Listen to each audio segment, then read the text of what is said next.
Hello everybody, and thank you for tuning in to the weekly report. Hurricane response proves volunteerism is better than authoritarianism. Following Hurricane Helene, many private helicopter pilots launched their own search and rescue missions. One would think government officials would welcome the help of these volunteers, but instead they harassed them and even threatened to arrest them. For example, one private helicopter pilot rescued an individual stranded by Helene. Unfortunately, he was threatened with arrest if he flew his helicopter back into the impacted area to save someone left behind on an earlier flight. In a video shared by comedian and political commentator Jimmy Dore and Jonathan Howard, a member of the Florida State Guard and volunteer for the nonprofit group Aerial Recovery, discussed how the government took credit for the rescue of an 11-day-old baby, even though the rescue was done totally by volunteers. Mr. Howard stated that when he goes on a search and rescue mission, he sees around 40 other private helicopters and just 2 military helicopters. One reason the federal government is unable to provide adequate aid to those impacted by Helene, and now Milton, is the government is sending military aid worth billions of dollars to Ukraine and Israel.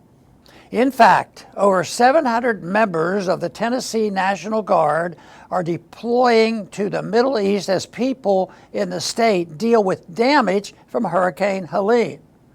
When questioned on Fox News about Helene's impact, South Carolina Senator Lindsey Graham made an impassioned plea for more aid to Israel. Senator Graham is far from the only member of Congress to put the needs of foreign countries and the military-industrial complex ahead of Americans. Congress will likely consider a multi-billion-dollar disaster relief bill in the post-election lame duck session. Conservative Republicans will properly demand the spending be offset by cuts in other spending.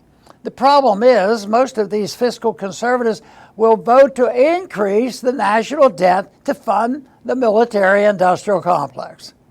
When I served in the Congress, I voted against federal disaster, and even when the disaster impacted my district. Inevitably, my office would receive complaints from outraged constituents. After a few months of jumping through the federal government's bureaucratic hoops in seeking to recover from the disaster, many constituents would call my office to say that they now agree that they would be better off if the government would stop trying to help the victims of natural disasters. One of the helicopter pilots who voluntarily flew into the area impacted by Helene was Curves Fitness chain founder Gary Haven. Mr. Haven, in addition to being a successful businessman, is a passionate advocate for liberty who serves on the advisory board of my Institute for Peace and Prosperity. It is not surprising that someone who believes in liberty would be willing to help those in need rather than rely on the government to provide assistance. Contrary to lies spread by authoritarians, libertarianism does not require selfishness. Libertarians welcome voluntary action to help those in need.